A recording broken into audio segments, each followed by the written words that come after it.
एक लड़का और एक लड़की जब शादी करते हैं, उसके बाद जब संभोग होता है, नॉलेज की कमी की वजह से वो करते हैं बहुत सारी गलतियां। आज मैं उन गलतियों की वजह से उनको आगे चलकर प्रेगनेंसी नहीं होती, प्रेगनेंसी हो जाए तो अबॉर्शन हो जाती है। आज मैं उन्हीं गलतियों के बारे में आपको कुछ बताऊंगी। एक लड़का और लड़की जब आपस में मिलते हैं तो प्रेगनेंसी होती है, लेकिन लड़का और लड़की कभी भी शादी करने से पहले प्रेगनेंसी के बारे में, रिलेशन के बारे में, सेक्स के बारे में, संभोग के बारे में बात नहीं करते हैं। उस बात नहीं करने की वजह से उन आदमी को ये नहीं पता होता, पुरुष को ये नहीं पता होता कि लड़की को पीरियड्स कब आए थे। लड़की को पीरियड्स जब आते हैं उसके 14वें दिन के आसपास अंडा बनता है, केवल उन्हीं दिनों में प्रेगनेंसी होती है। अगर ये नॉलेज उस लड़के को हो और लड़की को भी ये नॉलेज हो कि उसको अंडा कब बनना है, उसका फर्टाइल पीरियड कब है, तो प्रेगनेंसी वो अगर वो चाहते हैं तो प्रेगनेंसी कर सकते हैं। अगर वो अवॉइड करना चाहते हैं तो उन दिनों में वो अवॉइड कर सकते हैं। दूसरी बात, उनको ये नहीं पता होता कि उन्हें कौन सा ऐसा गर्भ निरोधक चीज़ इस्तेमाल करनी है कि उनको अगर प्रेगनेंसी नहीं चाहिए तो वो यूज़ करें।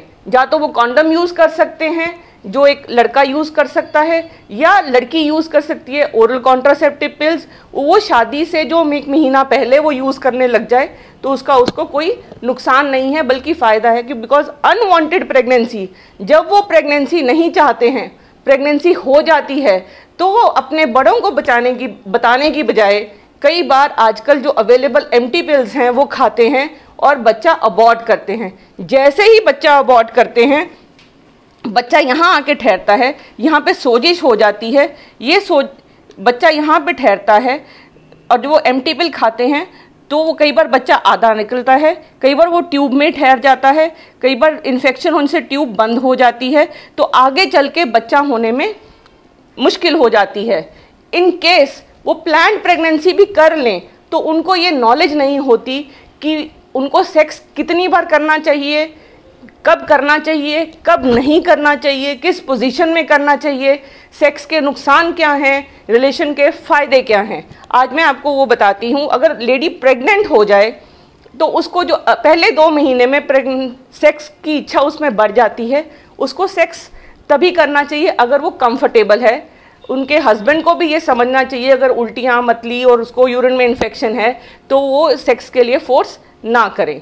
इसके अलावा रिलेशन तभी बनाएं अगर लेडी को पहले कभी कोई प्रॉब्लम नहीं है, कोई पेट में दर्द नहीं है, कोई ब्लीडिंग नहीं है, तभी पहले 2 महीने में तो नॉर्मल पोजीशन में विद मेल आप वो सेक्स कर सकते हैं।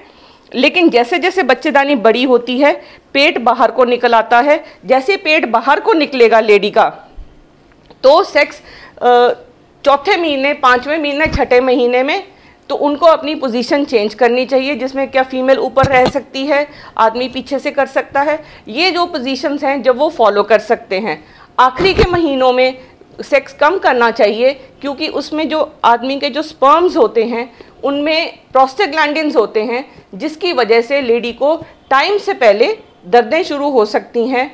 और उसको हमेशा कॉन्डम यूज़ करना चाहिए प्रेगनेंसी के टाइम अगर वो रिलेशन बनाते हैं। दूसरी बात, एक चीज़ जो सबसे इम्पॉर्टेंट चीज़ है ये कि जो फ़ायदे हैं रिलेशन बनाने के वो ये हैं, क्योंकि जब भी जो निचला हिस्सा होता है लेडी का, उसका ब्लड फ्लो इंक्रीज़ हो जाता है, उसका मूड ठीक हो जाता है, उसका स्ट्रेस कम हो जाता है अगर वो लेडी कंफर्टेबल है करते हुए। लेकिन अगर लेडी को कोई ब्लीडिंग है, कोई पानी पड़ता है, कोई अबॉर्शन की हिस्ट्री है, कोई प्री टर्म लेबर है, या प्रेगनेंसी बहुत मुश्किल से हुई है, या बच्चे 2 ठहरे हुए हैं, तो उनको ये रिलेशन अवॉइड करना चाहिए। रिलेशनशिप ज़्यादा फ्रीक्वेंट तभी करें अगर आप दोनों की सहमति हो। तो इसके लिए बहुत ज़रूरी है कि नवविवाहित जोड़े विवाह से पहले इस चीज़ के बारे में बात करें, या जब भी शादी हो जाए तो जब भी वो संभोग की तैयारी करें तो उनको इन सब चीज़ों की नॉलेज होनी चाहिए, ताकि उनको आगे चल के इस चीज़ में कोई प्रॉब्लम ना हो।